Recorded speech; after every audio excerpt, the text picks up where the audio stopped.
Span of time, I don't even know, because I don't look at it quite that way. Writing is really about rewriting. I think, again, I'm very bad with names, so I've forgotten who said this, but some famous filmmaker said, the first draft of anything is shit, basically. So you should be dumping it in the dustbin. So writing is really about rewriting, So it's like your first draft is just a roadmap of what is actually going to end up at the end. That's been the case with all of them. I haven't been happy or satisfied to let any of it go, very soon, because there's always a way to improve, and there's always a way to sort of enrich and make your scripts better. That being said, you may actually have a complete script that has been approved, and that's supposed to be what goes on floor. And here, especially in India, a lot of times things will change on set. The director will change a line, the actor will change a scene, all these things happen. So the final product is only based on your script to varying degrees. Sometimes it's closer and sometimes it's not so close. Sometimes something like just the pitch of a performance can change the entire thing. So if you expect the people to be more subtle in the way they're behaving in the film, your characters, yet the acting has been pitched higher, it just changes the entire experience of the film. So it's very much a team effort. The writer can do only as much as to their best knowledge and ability, and absorbing whatever feedback is there from the crew and from the director to make on paper what, to the best of their ability or knowledge, feels like it works. What happens with the film finally, is anybody's guess, because it can change on edit as well. So I mean, there's so many different levels, in which things change.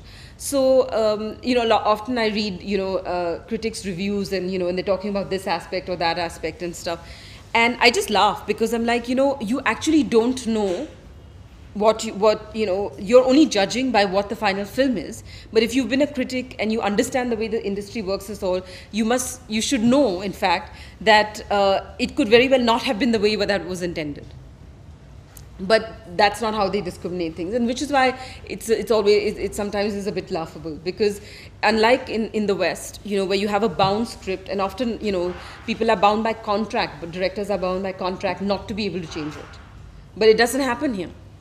So like I said, you give it up for adoption, and then if it turns out to be the president of the country, great. If it turns out to be a psycho killer, can't help it. Actually, it's sort of two sides of the same coin, right? Because Fanaa talks about the terrorists, but the personal life of the terrorist. And actually, My Name is Khan is about not being a terrorist. So it's actually the opposite. One is about terrorism, and one is about not being a terrorist. And that I thought that was interesting for me, to actually span those two sides, to get into the mind of Rehan's character in Fanaa, to understand what might motivate him to do what he does, versus Rizwan's character in My Name is Khan, who has no remote interest or connection to anything to do with the terrorists. Actually, that was a big learning experience, because the fact that it's not acceptable in India, or not as acceptable in India, was something that one discovered only after released. Because this sort of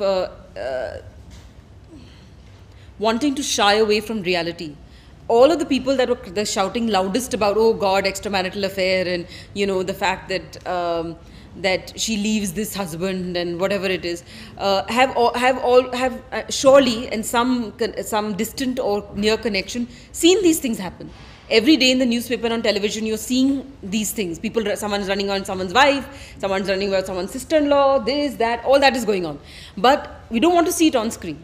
Don't want to see it with the big stars who you hold up to certain morality, living that out. So we have a double standard in this country. So in fact, if anything, that film was very instrumental in throwing that up, which is why it did so well abroad, where people are quite accepting of that this is the reality and this happens, versus in India, where they don't want to accept that this is the case. That somehow, if they accept the film, it means they're giving license for this to happen, which is not the case. It's just a film is actually more reflective of what is going on in society, versus actually a means to to alter society in any great way. So yeah, so it was a great learning experience. Same thing about taking it a step further. Even for My Name Is Khan, there are so many people. I mean, not telling me obviously because I'm associated with the film, but friends of friends, and people who've come and told me, and they said, oh, we were in this party, and there was a bunch of people there saying that, nahi, this is only for Muslims. It's all their story. It's nothing to do with us. Now these are attitudes that are prevalent in the society today. But the same people on the outside, if you ask them, say, no, what a good cause that this film has been made. Because they don't want to accept their preconceived notions and their biases. It's part of our society.